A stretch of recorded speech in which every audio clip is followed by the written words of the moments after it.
Hello, this is Rogers Redding, National Coordinator of Football Officials. I want to welcome you again to another of the media videos for 2015. This is number 5 in the series.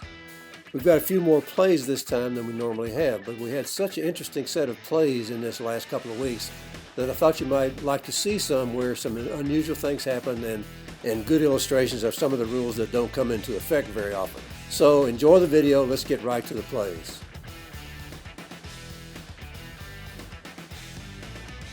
This first play shows an example of a situation we're seeing more and more of, where a receiver of a punt points at the ball and then picks it up and runs with it.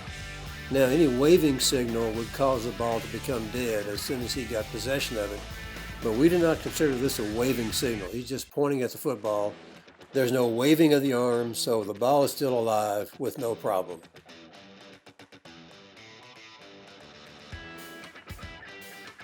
This next play illustrates a good call for an ineligible receiver being downfield beyond 3 yards at the time the pass is thrown.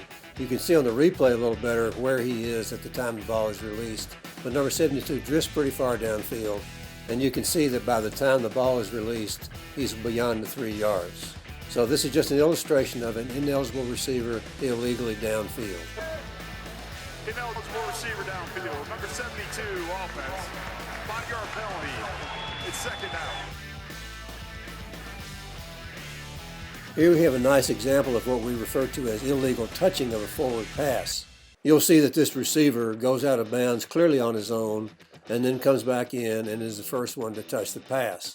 He loses his eligibility when he goes out of bounds, and he only regains that eligibility if someone on the defensive team touches the ball before he does. So if he had gone out of bounds because of being contacted by an opponent, that would be okay, and we're going to see that in the next play. But in this play, he clearly goes out of bounds on his own, then comes back in bounds and is the first to touch the ball, and that is illegal touching. Now, there's no yardage penalty associated with this. It's simply loss of down, and the ball is simply returned to the previous spot for the next down.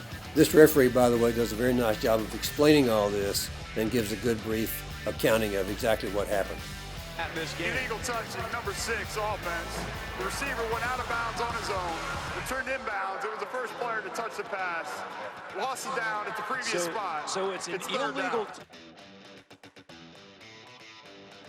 Play number 4 provides a counterexample to the play we just saw where the receiver went out of bounds on his own.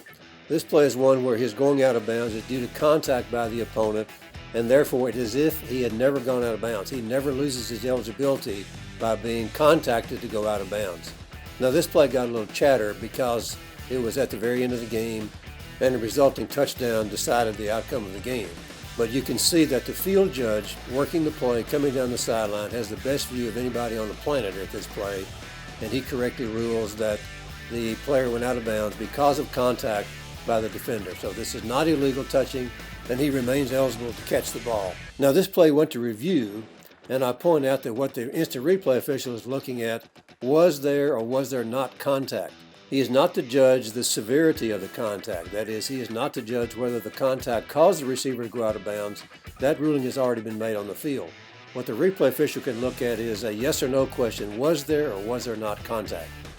The receiver was forced out of bounds, came back in and reestablished himself as the player. So they ruled that he would touchdown stand. On this next play, we see a situation where the offensive team uses a substitution process to try to hide a guy out near the sideline, and he goes downfield, catches a pass. Now, there's several replays to show what happens here. Notice that the offensive team sends 3 players into the game as substitutes. 3 players come out of the game, and then the 4th player starts from the far side of the field, and he trots toward the sideline, much as if he's coming out of the game being substituted for. But then he doesn't leave the field. He sets up right by the sideline, and the defense doesn't catch it. They think he's gone off the field as a part of the substitution process. Notice also that as soon as the ball is snapped, the official on the line of scrimmage throws his flag because he's recognized what has happened. The referee gives a very good announcement here to explain that this is using the substitution process to deceive the opponent, and this is specifically called out in the rule book as unsportsmanlike conduct. Unsportsmanlike conduct on the offense. Their substitution was intent to deceive. After this distance to the goal. Second down. I put this play on here so it'll show you something that you don't see very often.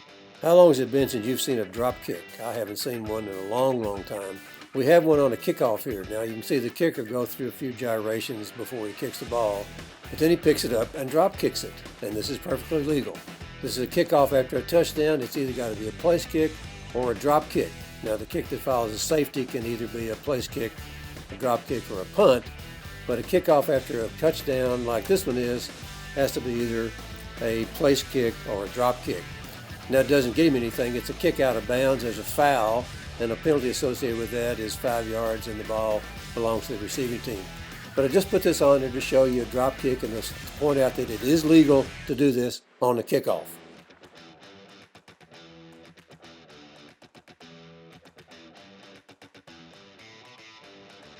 On this next play, we get a call for offensive pass interference by the snapper. Now, it's unusual for an offensive pass interference to be charged to an ineligible receiver. This is a snapper. He is not eligible to catch the ball. And we usually think of offensive pass interference as a receiver who's pushing away a defender to create space for himself in order to catch the football. But the rule says that even an ineligible receiver is not allowed to go downfield and block against an opponent when the pass is one that crosses the neutral zone. So this is a correct call, offensive pass interference, committed by an ineligible receiver. What's the pass interference? Offense, number 72, penalties decline, third down. This last play on this week's video is a good illustration of what we sometimes refer to as the momentum rule. What you're going to see is a defensive player intercepting a pass at about the 3-yard line, and his momentum carries him into the end zone, and eventually the ball becomes dead in the end zone. Now he thinks he has to get it out, but he doesn't, and the ball is put in play where he caught it. This is an exception to the safety rule. Typically when a ball carrier takes the ball into his own end zone and it becomes dead there, that's a safety.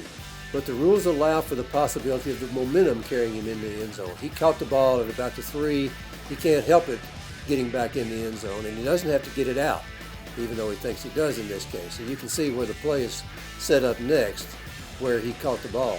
And notice that the official drops his beanbag at that spot to indicate where the ball will be for the next play. Now let's play this out a little more. Suppose that he does carry it out of the end zone. Then the ball continues in play, and the result of the play is whatever it happens to be. But in this case, since it became dead in the end zone, and he caught it at about the 3, and his momentum took him into the end zone, then his team gets it at the spot where he caught the ball.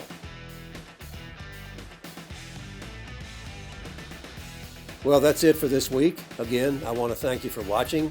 I want to thank you for the comments that we get and questions that we receive about these videos. And it's always good to know that people are looking at these and find them interesting. So we'll be back again in a couple weeks with another set of plays. In the meantime, have great games, and I hope you and your families have a wonderful Thanksgiving.